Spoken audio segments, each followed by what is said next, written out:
pieces can bring out the joy as well. So, without further ado, Shelby and Wyatt, take it away. Yay.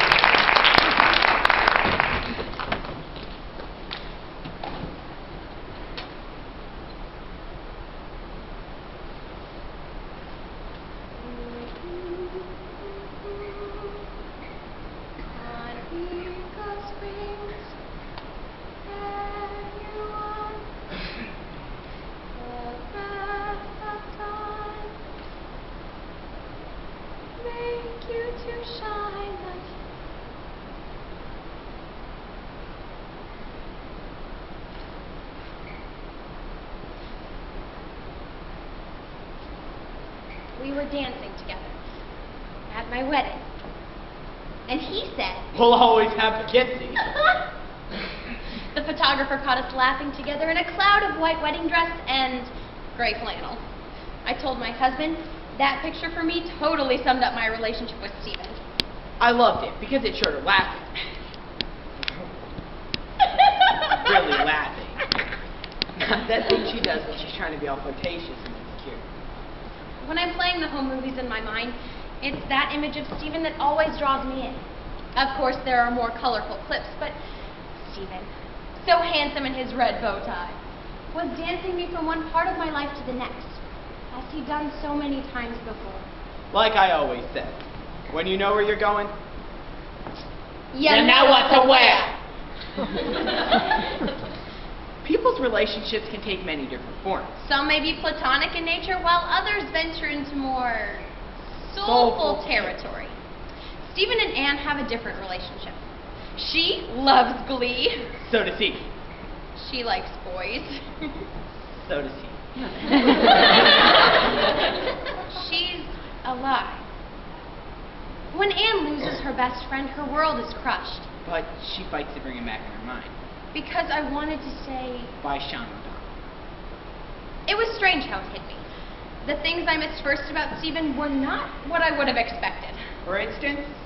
Well, the millions of funny things he used to say to make me laugh. I can't remember any of them right now. I guess it kind of scares me. It scares me more than all the scary things that came before. Because if I can't remember what is left but my wedding album. None of our stories. None of our secrets. Nothing to tell. I wanted to tell you. I started to tell you so many times, but... I think I finally knew before he told me. The shock, the rage I felt was incredible. I wanted to kill whoever did this to him. It was too late for that. It was no longer about causes or contributions. Ribbons or ranting, the enemy had made a successful attack into my life. Of course I wasn't the first. Not the first, but to me the most important. Telling you was the most terrifying moment of my life. Stephen, how could you do this to me? How could you be so stupid? That was the wrong thing to say. That's not what I meant. But when faced with this particular piece of news, my reaction wasn't likely to be how inconvenient. The funny part is, and I don't mean to trivialize, but it was inconvenient. I'll never forget his face when he told me. 1 part dark victory, 2 parts Blanche Dubois. I wanted to smack him. Perhaps I was a tad bit melodramatic.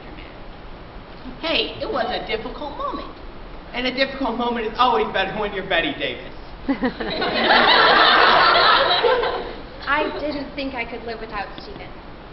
I mean, I couldn't picture myself without him. It hurt my heart to think that Stephen wouldn't be there to watch my daughter grow. That she would be denied his sense of style, his humor, his whimsicality, his love. In telling you, I was afraid we'd try to stuff every moment full of caring and sharing. To try to make every meaning so special. We'd never forget it. We started to have strange conversations. What about her prom dress? For God's sake, I know, but if you're not here, this is the color and style. All right. I don't know how long Just it make sure the shoes match the back. That's all? Oh, Okay, what about Catholic school? Honey, really? You're talking to me about Catholic school.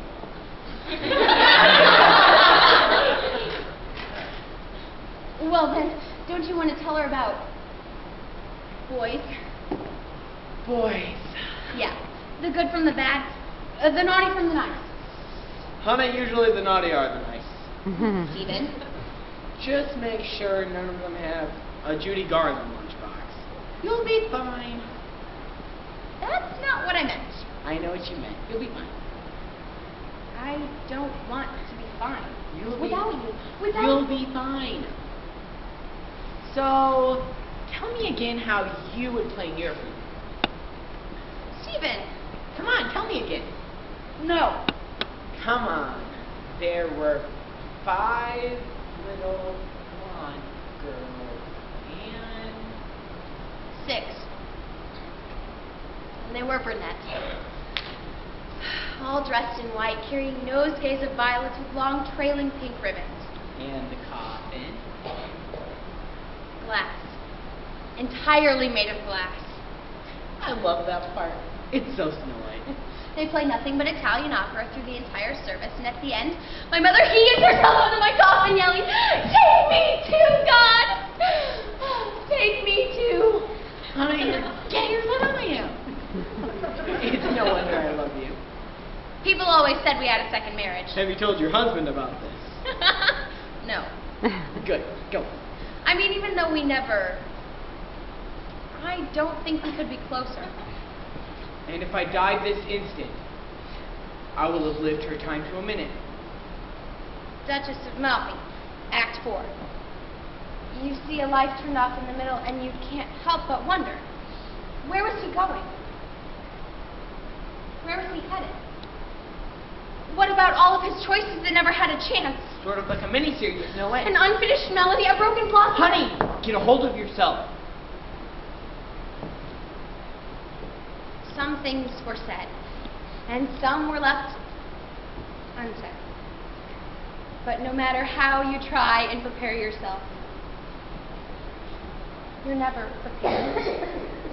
Maybe not saying it though was our way of saying it. Or on some greater cosmic scheme of things, we thought we just never had to. I suppose we thought we'd be ready when the time came. Because I wanted to say, I miss you. but I wanted I'm to not say. fine without you. Because I wanted to say. I didn't want it to end like this. Because I